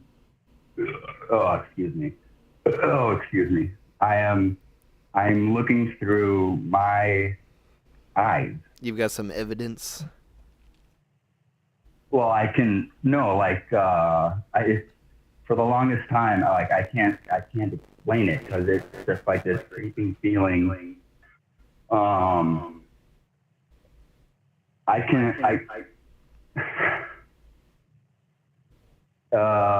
God. Only I can see. I think it might be a symptom of narcissism, first of all. From what I understand, like I tried to look up some cursory Google searches, just cause like, I am living through my body. And so how can I'm the only one who can see through my body, and that this is my life. And I don't know what made it to be me, who made it to be me. Like, first of all, if I wasn't a Christian and like had a relationship with God, I'm pretty sure I would have killed myself years ago. Why is that? Just from these thoughts. Because life is nothing. It's not natural. Nothing should have happened. You know, where did life come from? Then, if life should not have happened, you know? You think without that kind of religious framework that you wouldn't be able to justify life? What do you mean exactly? Right, exactly. Like, there's no sense. If there wasn't a greater being, and then you think about that, where did the greater being come from? And then your brain really starts melting, you know? And so I don't even think about that. But like all of this to be around, life and Earth and the universe and stuff, like there's not even, how did it come to be, right? And if I wasn't religious, quote unquote, I would have like I said, you know, it doesn't make sense. What would be your advice to others who are having a similar thought process here? Is how do you make life normal enough or comfortable enough that you can live it without being, you know, super psycho? Overcome by these thoughts. I try to stay relatively busy. Like if I didn't have a job, you know, I'd go crazy. Okay. I socialize. I talk to other people just about random crap, not about this specifically usually, but just keep yourself distracted, you know, and you know, basically find jobs, you know. Can you do those at the same time? Be distracted and find God? Yeah. Okay. And I like to drink. I drink and smoke cigarettes too, so that helps quite a bit, you know. All right. Well, we can all get behind that. Kind of calm. Right, absolutely. You know, and I don't condone, you know, drinking a whole lot, even though I drink every day, but so I don't want to be responsible for somebody listening to this and saying, you know, right. Oh, this guy says, you know, it's okay to drink all the time because you have anxiety and panic attacks. No, that's just how I'm currently coping, and I don't plan on sticking with it for my whole life. I quit. I used to smoke a whole bunch of weed, like enough for 2 or 3 lifetimes, and I quit that 2 years ago. Wow. 2 or 3 years ago. Because then that made me very paranoid. Quitting or smoking? Smoking made me very paranoid. Yeah, definitely. All right, well, David, good talking to you. Good to hear from you again. Yeah, absolutely. It's been a while since I've called in. Normally, the last few times I've called in with some stupid accent.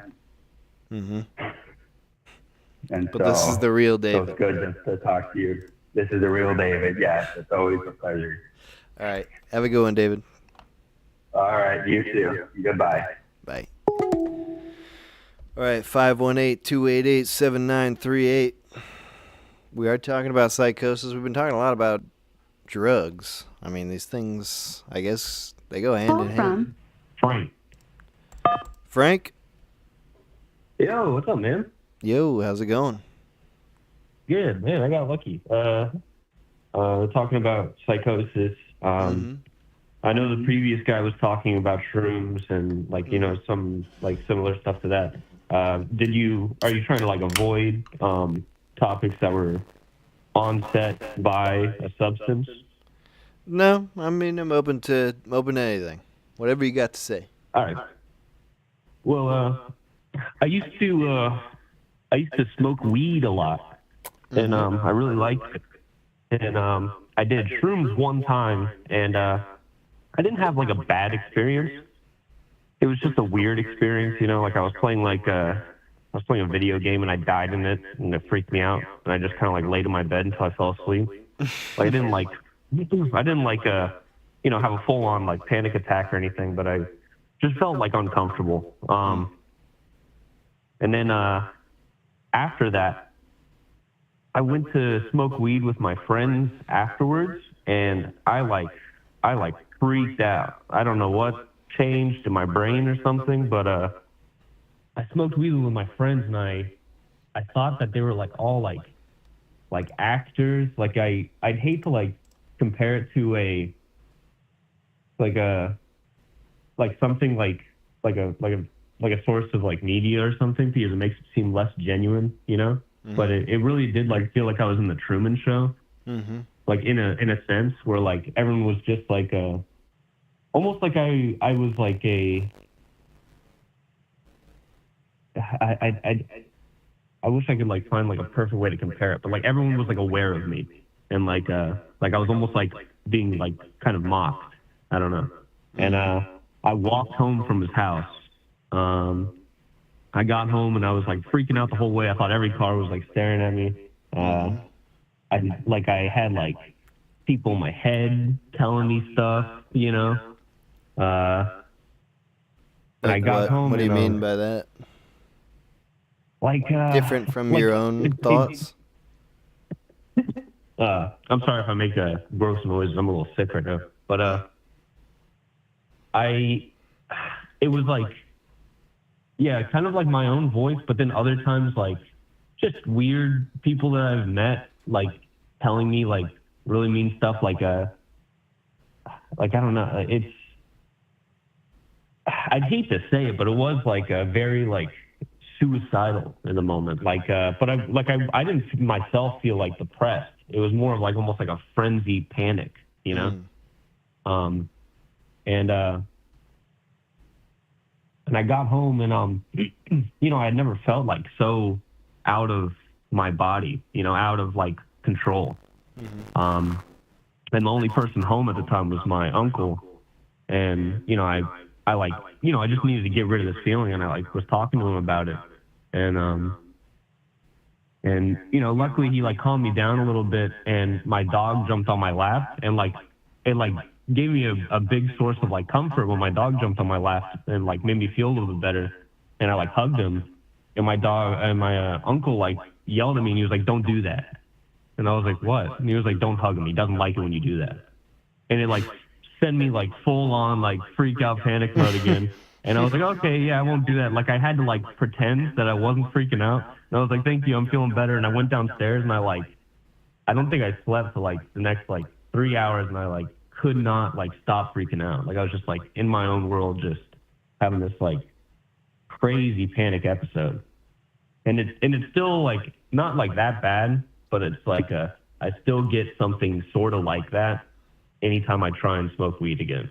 Like my dad, he's really into you know, smoking weed, and he feels bad because he knew that I smoked weed, but I never smoked with him, and I like kind of like did it to appease him. Like last time I hung out with him, and yeah, like I ended up having to like call my girlfriend and be like, "I'm sorry, but I'm kind of like freaking out right now." Yeah. And it was like it was kind of embarrassing because it's like weed is such a, you know, like a Bob Marley, whoa, dude, like chill drug, and it like turns me into this fucking psychopath.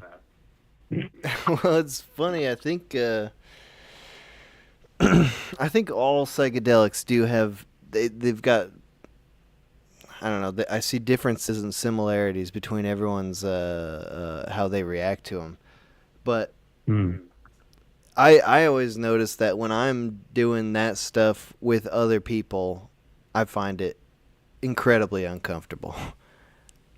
Doing it by myself is kind of just like, yes, now I have time to think to myself. I can think about all the things I want to really think about. But when I'm with other people, it's like I'm trying to think, and it's like, oh, someone's saying something to me. I have to calculate a response, and then I say, it's like, oh, I've done a horrible job.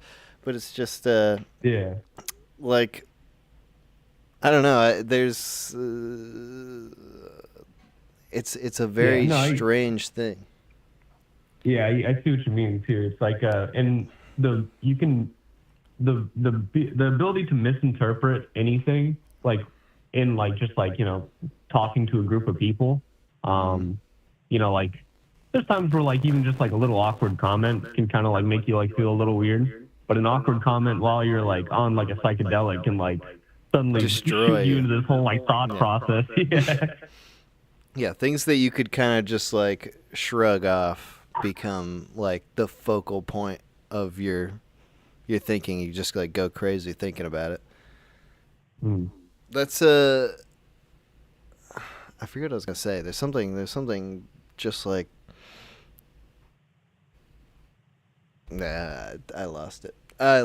But but that is you know, like getting back to psychosis then. Like when I get to that place, usually the thought that I go to is like, thank God this is gonna go away. Like this, I can always rely on the thought of like, this is because I did some drugs, and the effects of those drugs will wear off after a certain amount of time, and then I can not have to deal with this kind of crazy thought process anymore. The most recent time that it happened, I like almost like made myself a lot more comfortable because I like Googled, I'm freaking out on drugs right now, what do I do? And like all these like different like things came up, like you know, like to help you. And I was like, okay, so this is like something that probably gets Googled like 100 times a day, you know? Like like other people go through the same thing and everyone's survived it, you know? It's like a roller coaster. Whose idea was it to do psychedelics in a group? Well, that's the thing is I didn't do the psychedelics in a group. I did shrooms once by myself. I stole them from my brother when I was like in middle school or high school. I was a little young. And then you know, after I had taken the shrooms and like, you know, I was playing Call of Duty and I died, and it like kind of freaked me out. And because I felt like I was the character, you know, and like I felt like there was like a hidden meaning behind me dying, like outside of the character, you know, like so like I just kind of like went to sleep. And then afterwards, just smoking weed alone, like kind of like would send me into like a weird, like when I was with my friends and I like left his house and just walked home, that was just smoking weed. Yeah, but you're kind of like, I mean, I view weed and mushrooms and acid are basically all on the same like line to me. Like weed is like the less powerful version of mushrooms, and mushrooms are like the less powerful version of acid. That's how I think of it. So yeah, okay, I see. Like whenever I'm on mushrooms or acid, it just feels like, oh, I'm on like weed, but times 10 or times 20. Like it's too much. And so I could see how smoking weed after being on mushrooms recently would kind of just like bring you into the same headspace, kind of like remind you of all the pressing mushroom thoughts you had. Yeah. And it's funny too, because I don't smoke weed anymore, but there's this like I actually work at a dispensary now. Oh. That's like my job. You're part of the problem. And, yeah, and it was just like a job nearby that I was hiring, and like, you know, I was looking for a place, and it ended up like fitting. And now I'm like in this weird like stuck like thing where, you know, I haven't told anyone there that I don't smoke, and all of them think I'm like kind of like a cop for some reason. Well, not all of them, but like one or two of the kind of like crazy ones kind of like think I'm like a cop or something that's trying to like do something. Because like they invited me to like smoke in their car, and I was like, haha, nice try, dude. I'm not gonna fucking peel my skin off while I'm working today, you know? Yeah, but there was one guy that I like, you know, I kind of like became close with, and I told him a little bit about what happened, and he said that the best course of action for me if I did want to try to enjoy marijuana again is to take shrooms again. You know, it's like, honestly, dude, I'm cool with just drinking alcohol. Like that's kind of a fun little activity for me. I think it's basically not for everyone. Yeah. It is a shame though, because I did have a lot of fun with it when I was like in, you know, middle school, high school, and then it just kind of, you know, went from there. Yeah, I mean, I've done them a few times, and like the good experiences are good, but then once you have that bad experience, it really makes you like think like maybe I should just never do this again. Yeah. All right, well, thanks for calling in, man. Good to hear from you. Yeah, I appreciate you taking the call, and you know, I'm a huge fan of your stuff, and I can't wait to check out Soma, dude. All right, well, thank you, man. Have a good one. You too. Okay, 518-288-7938. We're going to be taking a couple more calls here.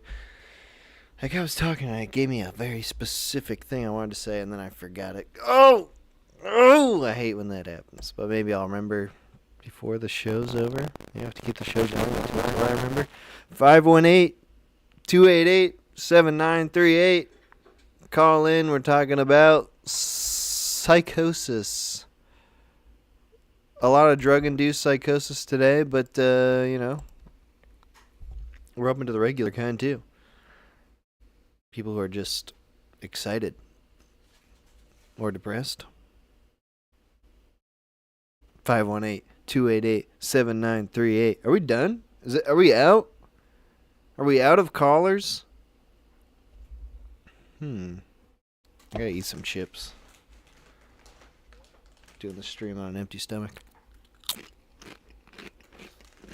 A little corn chip.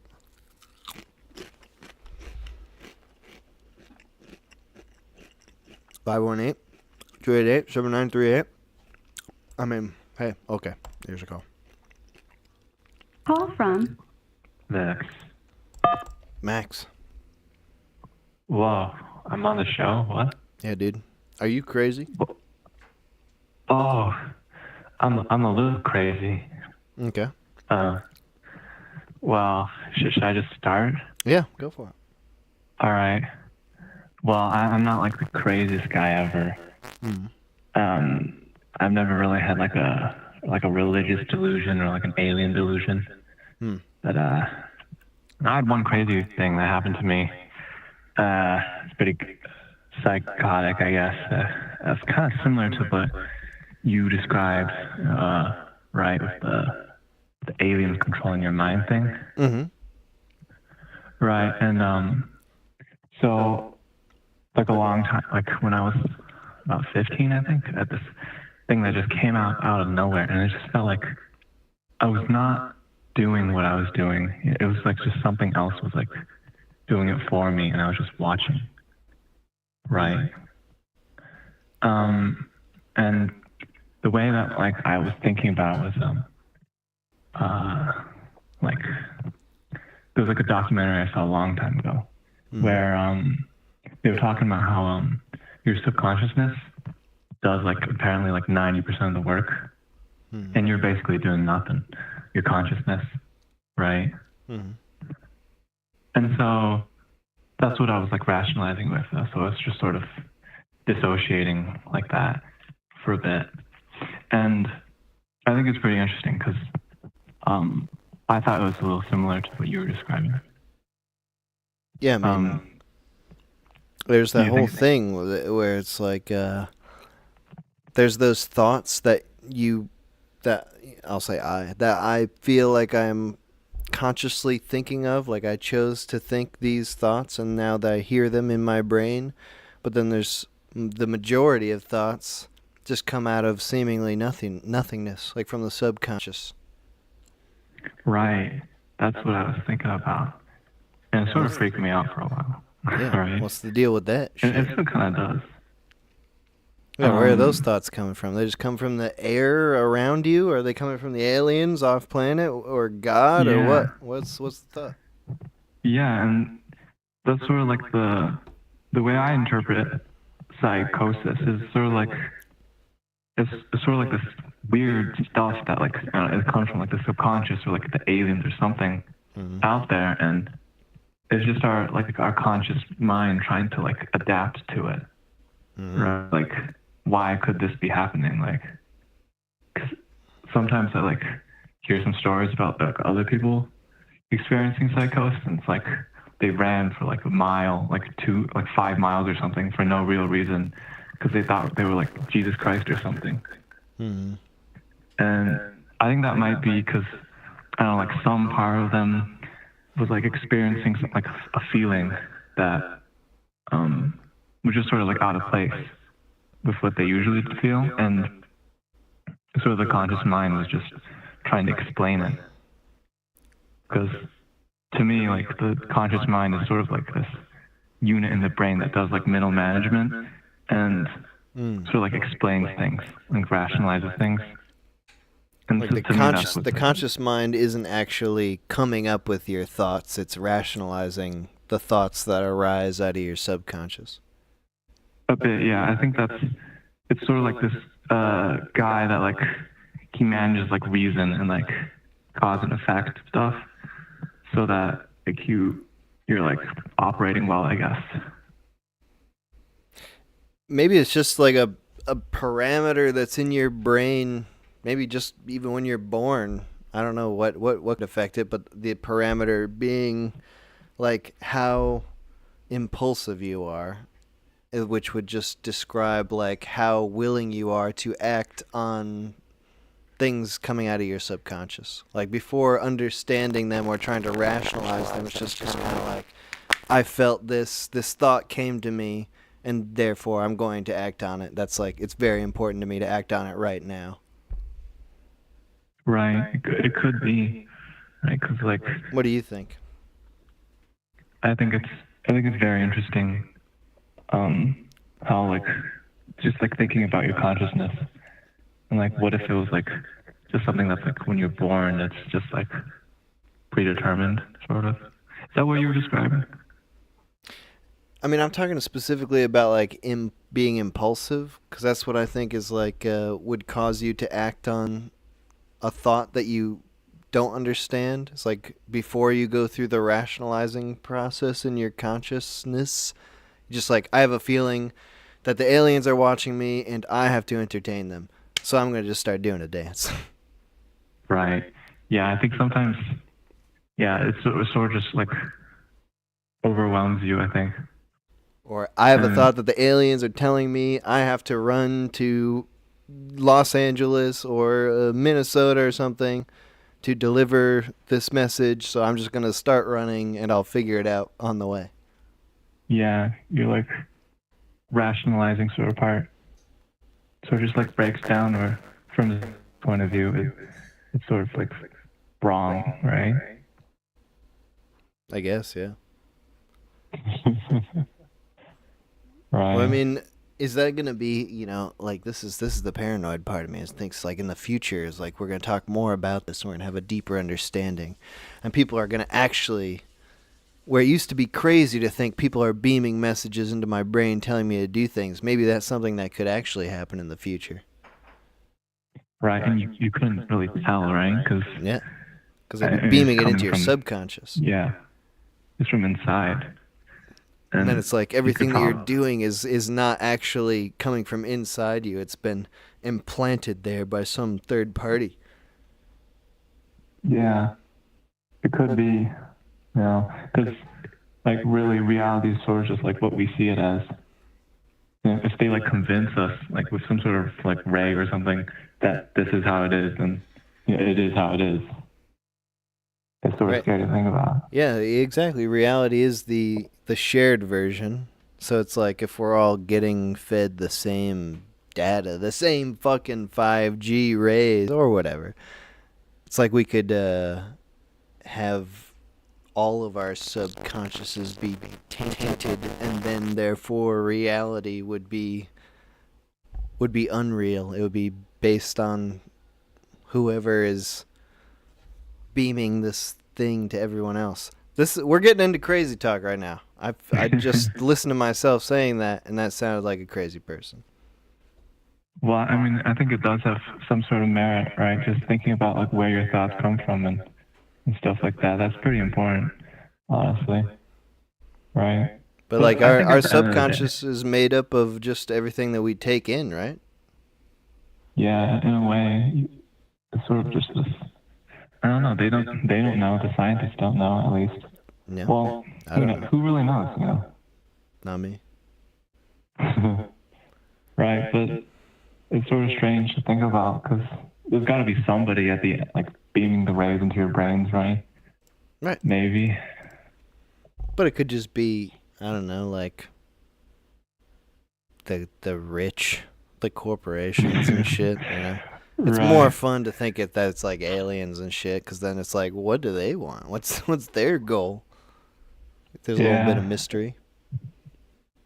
Yeah, it's interesting because I don't know, they could be completely different from us. They could have like a different way of like even being conscious. It's kind of freaky to think about. Yeah, I mean, like, there was that guy, oh my god, I'm blanking on his name right now. The guy who was like a pharmacy student and he shot his pastor. His name was Kyle Odom, I think his name was. And he's got a manifesto that you can download. It's a great, very entertaining, interesting manifesto. And you know, in his mind, it was like, it was all Martians. It was Martians are in your subconscious, and the thing that Martians want is to see you sexually suffer. Like, that's just the utmost form of entertainment to the Martians, and so they get into your dreams, and they make you gay, or they make you, you know, really horny or something, and then they do, and it was all based around sex. Was just the Martians are really having a fucking big laugh every time you're sexually frustrated. There's always some sort of sexual element to these kinds of killers. It's strange. You see it all the time. Why do you think that is? They're always some sort of closet homosexual, like. Yeah, it's like the Martians wanted to fuck my butt. I didn't want that. I'm not gay. I didn't do that. Right. Why is strange. that? I'm not sure. I read it all the time. It's like, oh, I had some sort of gay experience, and some guy like offered to suck my dick, and I killed some girl. It's so strange. That sends ripples throughout the whole universe. If you offer to suck a guy's dick, something bad's gonna happen somewhere else. Yeah, it's definitely strange. There's probably a bunch of like sex theory out there or something. Yeah. But I mean, it is kind of important to your brain, I guess. It's like the whole like procreation. Yeah, exactly. I don't know. It's probably I mean, that's one of the most important things that your brain is thinking about. Yeah, sex and death, like they say. Mm-hmm. All right, hey man, thank you so much for calling in. Right, thanks for having me. You know, of course, it was nice. Good to hear from you. I'm a big fan of the show. Bye, I guess. Yeah, have a nice one. Have a good one. All right, we're gonna call that for today. This is a short show. You know, we're just coming back, so you know, let's just keep it tight. I didn't do the really quick calls, but I guess I'm making up for it by doing a shorter show, if that makes any sense. Anyway, thank you everyone who was listening and everyone who called in. This has been the Call-In Show. We're talking about psychosis and psychos. All the music from the stream has been from Golden Furniture, their album Lawnmower Community. The link to the Bandcamp version of this album is in the description of this video. So if you like what you've been hearing, click on that link and download that album. I think that's it. Again, chunkmonthly.gumroad.com. Check that shit out. Lots of cool stuff on there. Sending out a new comic today. So if you order it, you'll be getting it very soon. Sticker pack, high quality stickers, vinyl, laminated, all cut at Chunk HQ. Oh, on Chunk HQ. Yeah, and that's that. Thank you again for everyone who called in, and have a good night.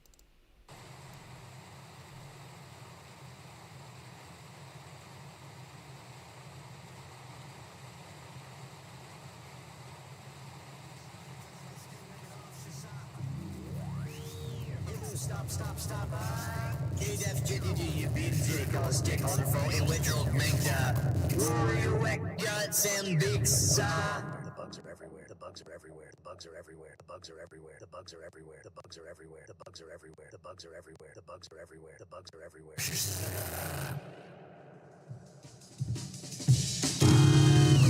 Don't you see the outfit? Double pump it, don't matter, man. I got this shoot a rocket and pop a mini at the same time. If you put a scar in my hand, then it's game time.